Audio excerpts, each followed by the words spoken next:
Where else did you think we were going to begin on a Friday? A&M Baseball, A&M Lamar, 3 p.m. today. I think it's a very straightforward game. You need to hold Lamar to 10 or less because I think the offense should score 12 or more. It would be nice to win 25-5 again. Run rule. I don't know if that's possible. Lamar's going to throw their best pitcher. And sure, it's probably not an SEC Friday night. A&M this year has been pretty awful on Friday nights and game ones of anything. That's pretty standard MO. I do expect A&M's offense to score, which is why I said I expect at least 12. I don't know. I don't have a clue what to expect with Sadeo. I don't think you want to burn any of your one whole, key members of a weekend bullpen against Lamar with what faces you ahead the rest of the weekend in the regional. So you'd like to score. You'd like to be comfortable. You probably like to get Powell in there to see what he has. I mean, you don't want to be using fresh corn. You don't want to have to use Moss. I'm sure you don't want to use Lyons either. You'd like to score early. You'd like to have a big lead. You'd like to not even have fresh corn take his glove to the game if you can. And in the end, if that looks like 14-7, which, you give up 7, frustrating. Don't care, though. You just get up early, lead big the entire time. Use no one in the pen that you might need for 3 games over 2 days on Saturday, Sunday. If Sadeo can get you 5 without giving up 6 or 7, that's really the mission of today. It's not even win. Because if that's a goal today, if that's not assumed, if that's not a given, if that's not a fact, you have bigger issues. You should beat Lamar, and it should not be an effort. It should not need a breakdown, a science study. But it's the how you beat Lamar that's kind of like what you need to accomplish, right? And you need to do it by not using anyone that you think you need on a Saturday, Sunday, pitching-wise. And you need your offense to feel good again after the disaster of Auburn. And, a couple of different people this week, Tony Catalina, kind of helped me remember something lost, that A&M believed that they were a top 8 national seed. They took the stance of, we're not going to use anyone that needs rest. They approached the Auburn game not entirely committed. And we could argue the right and wrongs of it. But the higher goal, which I 100% agree with, was this: the NCAA Regional, NCAA Super Regional, and Omaha. And nothing they were going to do at Tampa, the SEC tournament, that conflicted with that goal, they weren't going to do. And I think that set a tone. I think that just set up, if they're not 100% committed, how are you going to beat Auburn? And I'm not saying that as an insult. I agree with that. And that's how you ended up with a very flat, no-show kind of effort against Auburn. And if it pays off this weekend, if it pays off in the Super, even if it doesn't, it's the right approach. No, you can't do the hindsight thing. And I don't want to do that. I don't believe in that. It's the right call. There's no universe that I know of that you sell out in the SEC tournament at the risk of anything postseason. That's false. So I have no problem with it. I don't. They've had 1 game in 2 weeks now. So the rest, and how banged up were they down the stretch? The answer is very. So this rest was needed. And coaches always say players need to play, want to play. Games are good. True, but they're 50 plus in. Maybe that statement is lesser at this time of the year, where healthier is more important than getting games in. So a 100% focused, dedicated, do or die, ride or die, go home or else, and as healthy as you can be at this point in time, Texas A&M. That's what I would just like to see. And again, I don't think they get 2025. Lamar's going to pitch their best part of their pitching.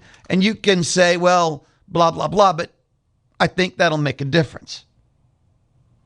So the goal today, I know win, but again, if I have to state that there's something wrong, let's see 12. I mean, they're scoring 12 on SEC Friday, guys. Give up 8 or less so that you never use any part of a pitcher that you think will win on Saturday, Sunday. To me, that's what I want to see this afternoon. Not sure about you. Now, I have to share this with you because I didn't believe it was true, but Bill Oliver is our news director for Bryan Broadcasting. And he said, I've got a story for you. And when the news department says they have a story for you, I start to hide under my desk in my office. Colin Killian is like the City of College Station communications director. He was on with the Infomaniacs on WTAW. And I'm going to let you listen. Listen carefully. And you're like, wait a minute, what?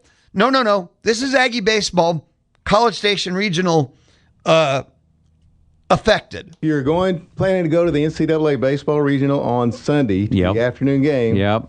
Be aware of this. Union Pacific Railroad is shutting down that railroad crossing at George Bush Drive for maintenance from 6 a.m. to 6 p.m. So be advised to seek alternate routes. You can go John Kimbrough Boulevard, Old Main Drive. There's some other ways in there, but just be aware you're not going to be able to get through at George Bush and Welborn Road. So that does not affect the ability to win the regional or the super. That is for you. Public service information. But if you're going to the Sunday, and we're all fingers crossed, 8 o'clock game, just understand something.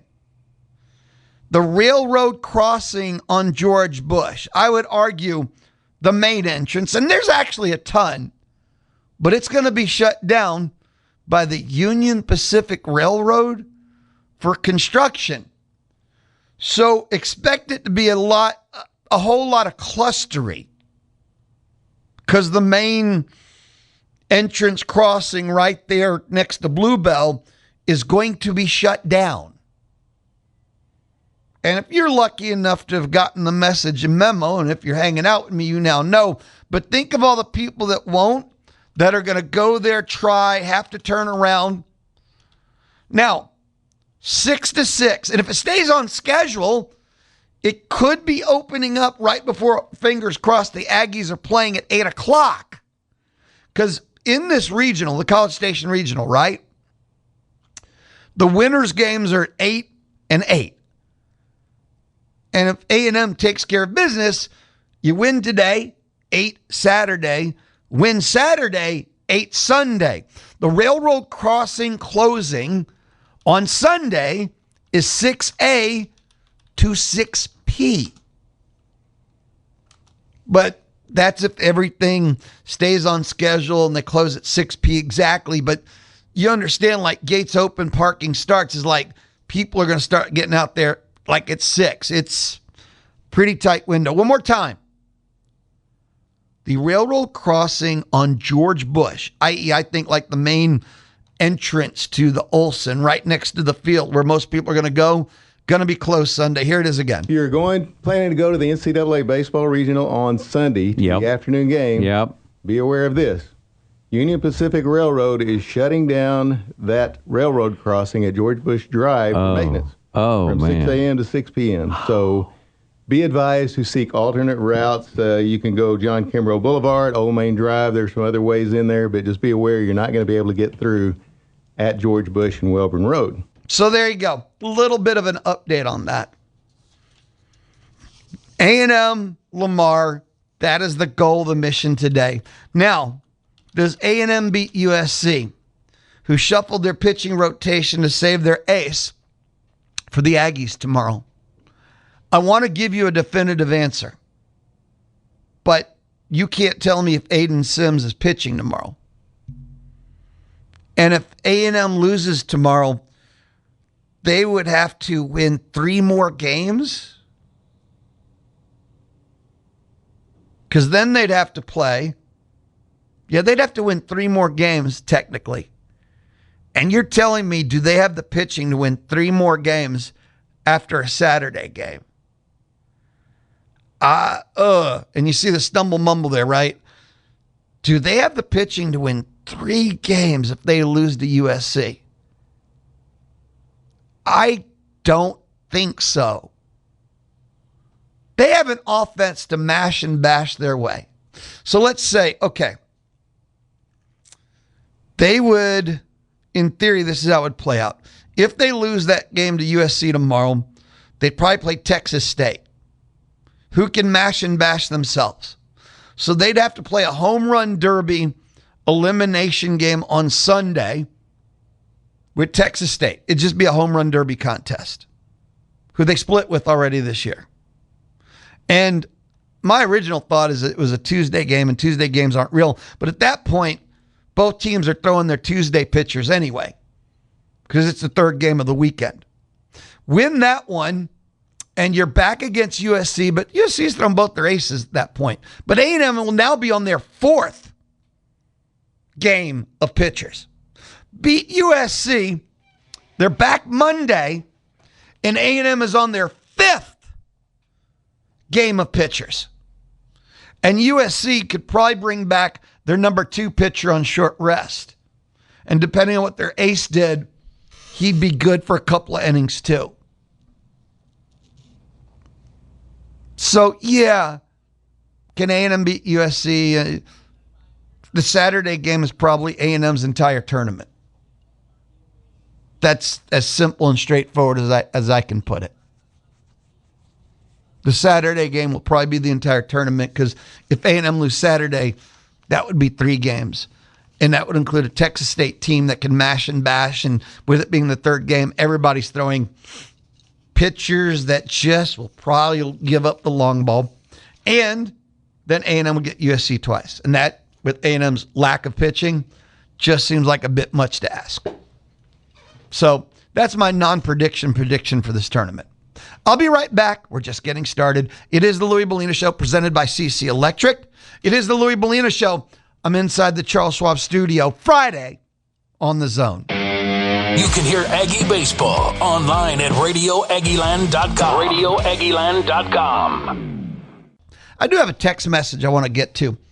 Zuri in Austin. Hey, Lou. What's up, Zuri? Can't wait for regionals baseball. Feels like forever since we've had Aggie Baseball, even though it's been a week. Man, it does feel like ever. That's that 1 game in 2 weeks. You know, you play 4 games a week. And normally during the stretch, that'd have been 8 games, right? It was 1 game, 100% forgettable game. Kind of embarrassing, but again, others had to remind me there was no commitment to the SEC tournament. Getting healthy, getting ready for the NCAA tournament was the priority. And I 100%, that's my philosophy. I just lost focus on that. So 1 game in 2 weeks versus what would have been 8. You want to know what I'm happy about? Aggies are hosting. I'm a believer. I have stated this before. Aggie Baseball should host a regional 9 years out of 10. And if you think that's too high of a standard, I can't help you. Aggie Baseball should be one of the top 16 programs in the country every year. Not most years. Not normally. There is no reason and no excuse for Aggie Baseball to ever not be a top 16 team. That is the ultimate minimum to me for Aggie Baseball. They should host every year, 9 out of 10. If you're hosting that often, you should be in the supers, and I think it'll be 12 out of 16 will advance. So I'm bad with math. If someone could tell me, is that 3/4 of the time, right? And that's the average. So 3/4 of the time, A&M should be in a super, and that's 9 out of 10 times, 90% of the time hosting. Again, if you think I'm putting too high of a bar, Aggie Baseball, with the money, I would say facility. If you think the facility's on that level, you haven't looked at the rest of the country. But if they ever actually do any of the alleged expansion and updating and so forth, it'll get there. It'll get there. But Aggie Baseball is that program. It's just had some trouble. But Aggie Baseball should host like 9 out of 10 years. And what about that 1 year? That's my allowance for stuff happens. You have a year you get devastated by injuries. You have a year in which you suffer setback after setback, and other programs in your conference surprisingly have a breakout season. You can't control them. So that 1 out of 10 is my allowance that stuff happens. That is my expectation of Aggie Baseball. If you're hosting 9 out of 10 and you're going 3/4 of the time to a super, that means that you should be in Omaha. Is it 2 out of 5? And remember, we're talking men's standards, minimum. You can do more, but 2 out of 5 then? So 4 out of 10 should be Omaha, and not just as a participant. That's what I expect from Aggie Baseball. Hey, real quick, pop quiz trivia. ESPN released college baseball regular season. 1.1 billion minutes of game coverage consumed. It was up 49% from a year ago. And it was the most watched season since 2012. 14 years ago. Yeah, this is the high of the past 14 years. Can anybody tell me what was the most watched regular season game on ESPN? I mean, I can tell you. I'm just giving you a second to write it on your hand or a sticky note if you want to take a shot. The answer, the most watched regular season game on ESPN for college baseball was the Friday night game, or it could have been Thursday, but it was game 1 of A&M LSU. 382,000 viewers. Hey, can anybody tell me what was the second most viewed game on ESPN college baseball in what was the most viewed regular season in 14 years for college baseball on ESPN? The second most viewed regular season game was game 3 between A&M and LSU. 375,000 viewers. Yeah. You got to give the defending national champs LSU their share. But I'm a believer that A&M LSU is one of the low-key best kind of matchups. A&M and LSU in any sport tends to draw eyeballs. I would say for those that know, A&M and LSU is good content. A&M Texas is good content. That's the top 2 most watched, most viewers. ESPN, number 1, A&M LSU game 1. Number 2 is A&M LSU game 3. Game 2 wasn't on ESPN. It was like ESPN Plus or SEC Network Plus, or else it would have been on there too. And that weekend, I remember fondly. A&M went in warming up. They were starting their heater. And for LSU, they were at their crossroads of the season, that the only way they could salvage their season was to take the series from A&M. And if they didn't, they knew their season was over. And after like game 1, their coach melted down. He started talking about, we screwed up. We took the wrong portal players. Like, it was the surrender after the first game of the series. And by the end, so game 1, he blamed all the players. We took the wrong players in the portal. And game 3, he just outright, we coach awful. We bad coach. We bad coach. We need to be better. I mean, it was the second time that A&M went to Baton Rouge and absolutely ate the souls of an LSU program or LSU coaches. So I remember the games for me, many years and many beers, really, really well. A&M swept LSU in LSU, and after each game, effectively, their coach he was miserable. And it was the number 1 and 2 most viewed games on the ESPN, on the ESPN college baseball regular season. Again, that was up 49% from a year ago, most watched regular season in 14 years. Now, we'll take a timeout shortly, but before we do, 2 things for you. 1, text me, 979-693-1150. You can light up the Texas Mobile One Lube Express inbox. Texas Mobile One Lube Express, owned by Gabriel Garcia. 2, I want to take a couple of minutes. Softball, College World Series, Oklahoma City, if that's okay with you. Day 1 was yesterday. It was a really fascinating day 1. Game 1 was a mutt fest. Texas Tech run-ruled Mississippi State 8-0. Texas Tech is one of the most fascinating teams this year. They're the best team on paper. It's not even close. They were the best team that money could buy. They have the best pitcher in the game. They went out and bought All-Americans, but they're the worst coach team you've ever seen. When their talent clicks, you can't beat them. But the players have to do it themselves because they're horribly coached. And you see like 8-0 like that. Their players are insane. Tennessee beat Texas, the defending national champs. It's a little personal with Tennessee. And they did it 6-3. And Texas threw their best pitcher. Texas does not have the pitching depth. I thought Texas and Alabama were kind of going to be, but now I'm circling that Alabama-Texas Tech, and that would be a classic. Texas, they're resilient. I don't want to discount them. That's the one thing that team has dealt with all year, but a Bama Tech College World Series would be cinema. Alabama beat UCLA, and I thought UCLA might be the only team that could match with Bama. 6-3, not a problem for Bama. Remember something about Alabama softball. In the preseason, when I saw them at 18, I warned everyone, that's bad news for the rest of college softball. That's the lowest Bama had been in like 20 years.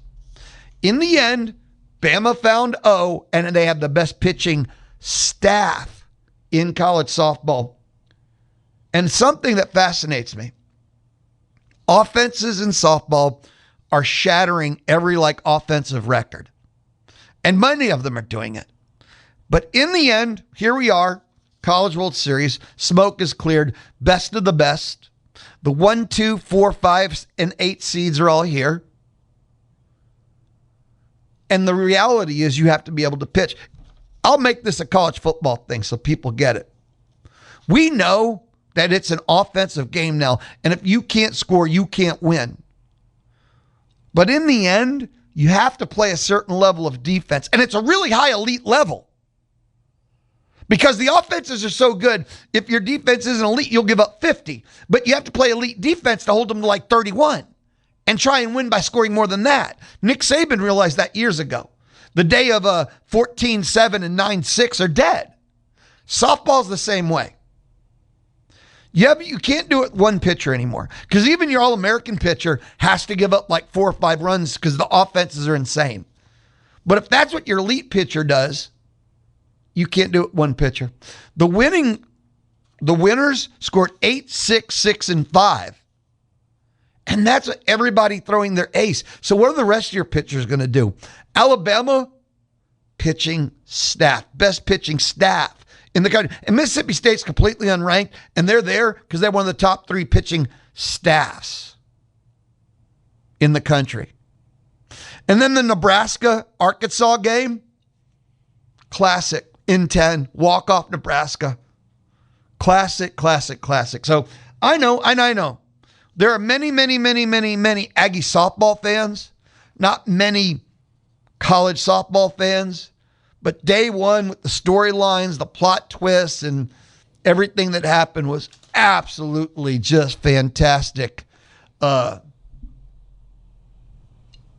It was. I can't even finish this. It was, if you're a college softball fan, it was a fantastic day one. And any day that Texas gets their soul destroyed is a good day to me. Quick text message and a timeout. Tag and Taylor. Lou, I despise TU, but I got to be honest. That beating Swamp Kitty and stealing their soul is as euphoric as beating the Sips. You've left me with two thoughts, very painful thoughts. No, one is and one isn't. But yes, doing what you did to LSU in football and Brian Kelly, and then LSU in baseball this year is a high, is a rush. Like, holy cow, shoot that in my veins. It's a very hard to surpass feeling. But when you say, as euphoric as beating the Sips, I think the problem is A&M doesn't beat Texas often. Baseball, but football's been kind of embarrassing since Texas returned to the SEC. Basketball can only split. If A&M had more experience in beating Texas, I don't know if you would say that, because beating Texas is delicious. If they were playing marbles, you'd want to beat Texas in marbles. So, but I'm not going to dispute that going to Baton Rouge twice in the same sports year, and absolutely, and it was not just beating them, but dismantling their belief systems and leaving them in fire, like pillaging their cities. That's special. That's a great feeling.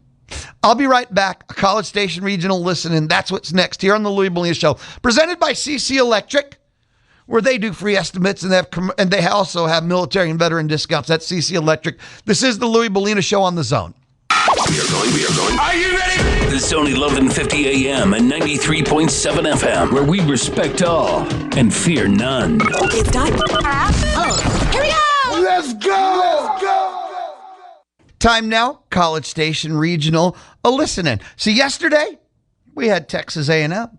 Yesterday we had USC. All the teams met with the media. It was College Station Regional Media Day yesterday. Well, A&M plays Lamar today, and, well, it is time for us to listen in to Lamar, their head coach, Lamar's head coach, Will Davis, and a couple of the players talk to the media. Yeah, well, happy to be here. It's been 16 years since we've experienced this, so it was a long time coming, obviously, with a couple 40-win seasons the last 2 years and being one of the first teams, left out. So really happy that we got over the hump and that we get to experience this. And I think the excitement has worn off from last Friday, and I think we're ready to go. Questions? Alex?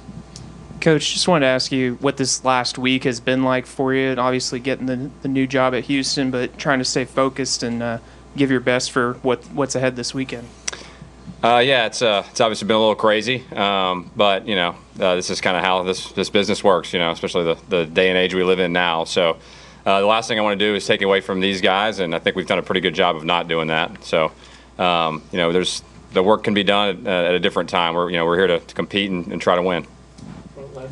Tony Catalina, 247 Sports. Obviously, you guys have played A&M this year. Coming here, obviously different circumstances, but how much does that kind of bring comfort to you or kind of settle in just, in this environment and already being here and done that? Yeah, I think the environment helps. There's something about college baseball for whatever reason where there's a home field advantage that is not the case in the big leagues for whatever reason. Our sport is not like the NFL or one of those at the higher levels. But in college baseball there is, and obviously the fans play a big part of that too. But I think there's an element of just the wind, the sight lines, those kind of things. And having most of our guys have played here multiple times, actually, it really helps out. So from that standpoint, there will be a comfort. We're very well aware if we throw more than 4 balls, what's coming. So, I don't think anything like that will surprise us. Alex? Wanted to ask you about pitching coach Jace Hutchins and just what he's brought to y'all's team this year for Coach and for Chris, just what he's brought to y'all's team and just what this weekend kind of maybe means to him being back here. Yeah, I think when we lost Sean McGrath in December, having Jace kind of waiting in the wings was a blessing for us. Just the familiarity that I had with him, being Jason's son, and obviously my best friend Nolan Kane was with him here at A&M, and so he just came so highly regarded. despite being young, and we hit it off from Jump Street, and he's made amazing strides, and he had to deal with a lot. We had some injuries coming into the year, but he really, I think, helped Chris, and Chris was the first one to step up for us, and he had to, because he was the only one that we had stretched out after two of our weekend starters went down. So, and then some of the other guys, Juice Carpio and Cooper Carlgren come to mind, and how he's really changed their season. So, it's been a great blessing to have Jace, and I'll let Chris speak to how specifically he's helped him. Yeah, as far as Jace helping, I mean, he's been phenomenal all year. I mean, as far as getting into the analytical part of it and really understanding that point of it a little bit more deeper, and I kind of took a step back to realize, like, this is more beneficial than I thought it would be. And our relationship grew each game, and it just got better and better and better, and we just stay consistent and keep doing what we're doing to the game plan and just take care of business. A side note, though, to start Jace's pitching coach career, Chris retired the first 19 batters of the season. So I turned to him, I go, this is not always going to be this easy, just so you know. Question for Bo and Chris, both seniors, obviously. What is the opportunity to kind of be in a regional, play in these kind of high-leverage situations, and especially being upperclassmen now and kind of going through this process? Yeah, this is what you dream about, right? When you're a kid, this is what you want to do. You want to play in a regional in front of a bunch of fans. And for us, it's about, for me, this is my last year doing this, so I'm really trying to cherish these moments with the guys. This is the closest team I've ever been a part of. We all pull for each other, and it's just special, man. So we're just going to go out there and compete. That's what we're going to do. With the environment, I mean, as far as the way we're coming into it this weekend, I mean, as a team, I feel like we're super stoked and excited, and we're all prepared for this moment. I mean, I feel like I've prepared for this moment, and as well as being a leader for this team and showing up every day and making sure that our guys are taken care of and that we're doing what we need to do. I feel like this is the perfect moment for us to really open up the book and kind of tell the story. Richard Zane with Texags. Chris, with tomorrow's ball game, how are you approaching that start, and what do you see from A&M's offense as you prepare to face From them? what I've looked into it a little bit. It's a solid offense. I'll give them credit to it, absolutely. But again, I go into it the same game plan I do with every game. I'm going to own it up to my own stuff, and I'm going to dominate. That's my goal. So. I'm sorry. I was sitting there. I liked the freshness of their answers. Like, I'm super stoked and I'm going to dominate. That was just kind of real, as opposed to, I studied them and offense. Nah, man, that was just fun to me. And the coach there talking about it, and the team are close. And I thought that was a really fun listening. That was Lamar. Aggies take them on at 3. Do not forget, you can listen in to A&M Lamar. You can listen into the Aggies all weekend long right here on the Zone, 1150 AM and 93.7 FM. You can listen on the Zone app. It's the free Zone app. You can download it, the Apple Store, Google Play, Spotify. Like everywhere you get apps, the Zone app is there. You can listen online at radioagaland.com, and you can also just tell Alexa, play Zone 1150. Aggie Baseball, anywhere you listen, the Zone is there. Time now, the final listening, because yesterday was A&M, USC, that was Lamar, Texas State. They're here too. Really excited to be here in College Station for the College Station Regional. I'm excited for our group of guys. A lot of guys, first regional for them, first one in 4 years for the Bobcats, and so really excited to get back out there and to get after it. Really excited, obviously, being in Texas. I think it's big for Bobcat Nation to show up and hopefully make this place a home game tomorrow night against USC. And so really excited to battle USC and Coach Stankiewicz. I actually had him scheduled a couple years ago at Grand Canyon. Didn't get to play him, but played Grand Canyon, but a lot of respect for those guys, and of course Lamar and A&M. So really excited for a fun regional. Most excited though for my guys to experience for the first time. I think we have one player returning from the 22 team. So everybody in the program, besides Stu, who was at Texas last year, first regional for these guys. So pumped up for them. Questions from Alex. For Coach, I think you guys were listed as one of the last 4 teams in. Just what was Monday like for you guys, and just what's it meant to be in this field and have an opportunity to play in the postseason? Yeah, it was stressful. I'll take you back to Saturday night because obviously our goal was to go win the Sun Belt tournament. Obviously had a great chance there and fell to on Saturday. Honestly, Saturday after the game, the feeling was the unknown, right? And so for a lot of our guys, seniors, it kind of felt like it could be their last game. And so there was a lot of emotion in the dugout that night, kind of like you see maybe after your last game. And then you get on the bus Sunday driving back, you start looking at the numbers, start figuring out, okay, we're right there. We're going to see how it kind of plays out with a few games, and then it's going to come down to probably the committee and how they see things. I felt confident in our resume, confident in our strength of schedule, some of our wins, and obviously the Sun Belts had a great year. And yeah, you're sitting there Monday. I gave the guys the option: we can meet as a team and watch it together, or we could all watch it at the house. They chose to watch it at the house just to kind of keep the pressure down a little bit, and said, okay, well, if we're in, we're going to stretch at 2 o'clock. If not, then we'll start exit meetings on Tuesday. And luckily, we started stretching at 2. So for me, I was at the house with my family, and yeah, a lot loud screams, a lot of jumps for joy, and like I said, just excited to be in the field, to have a chance to go, play eventually for a national championship. Front left, Tony. Tony Catalina, 247 Sports for Coach. Obviously, you can be anywhere. These regionals can put you in a lot of different places, but to be in a stadium in a state you're familiar in and have won in, how much more does that help you guys as you get ready to play for a championship? Yeah, I think each year, obviously one, just be anywhere, right? As long as we're one of the 64, I'm excited for it. 22, I was actually really excited to go out to Stanford because of the unknown, and I felt like with that team, it was a little bit different. With this team, maybe the last team in, you walk into an environment you're really comfortable in. Already knowing, kind of A&M, obviously USC, completely different team that we done a lot of research on and scouting on. But like I said, I think the most important is local for our families, for our fans, and trying to make this place an environment that we can go succeed in. So anytime you can play in an environment and field that you're comfortable with, the ballpark sets up a lot like our ballpark back in San Marcos. And so to me, I think this really matches up well for our team, especially our offense. Richard Zane for Texags, both for Rashawn and Ryan. Coach talked about how he spent Monday. What was that like for you guys? And then also, what does it mean to be here and be participating in the NCAA tournament?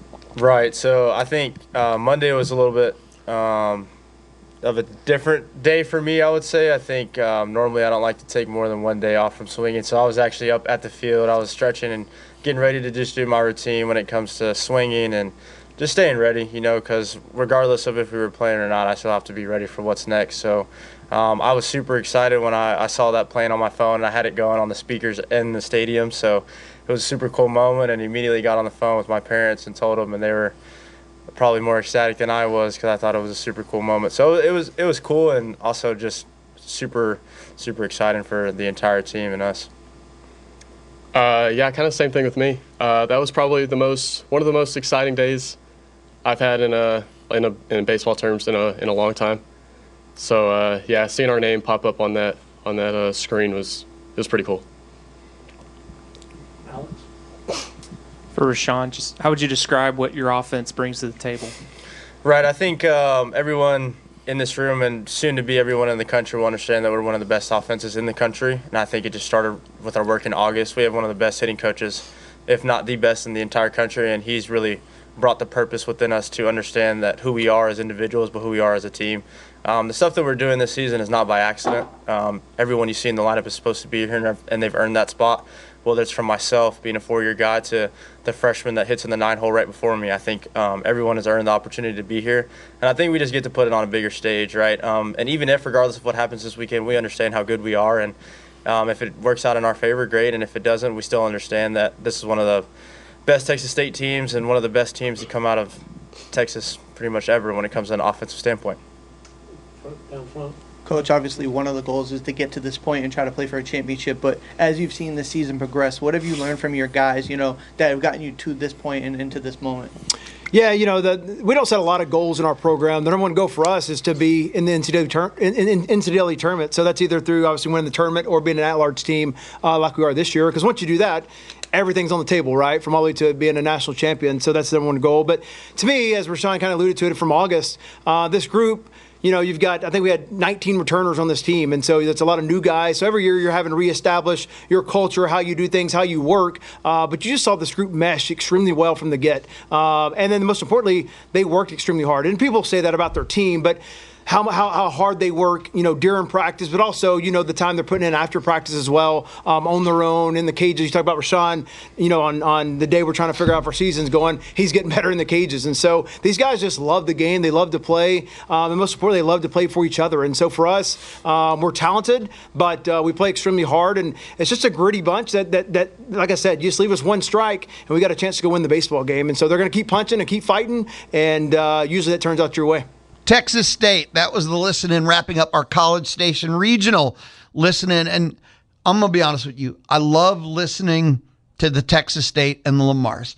There's something appreciated about the teams that are so freaking happy to be here, that the moment is so special to them versus, if you don't win and the score needs to be by 20, look, I would not trade the upper atmosphere, the SEC life for anything, but sometimes it's refreshing to hear the what an honor, this is incredible, me and my boys ride the way it used to be, the good old days. This is the Louie Bellina Show. I'll be right back. We take one final time out in our first hour together. This is the Louie Bellina Show, presented by CC Electric. Built on faith, family, and community. CC Electric. It's the Louie Bellina Show, Friday on The Zone.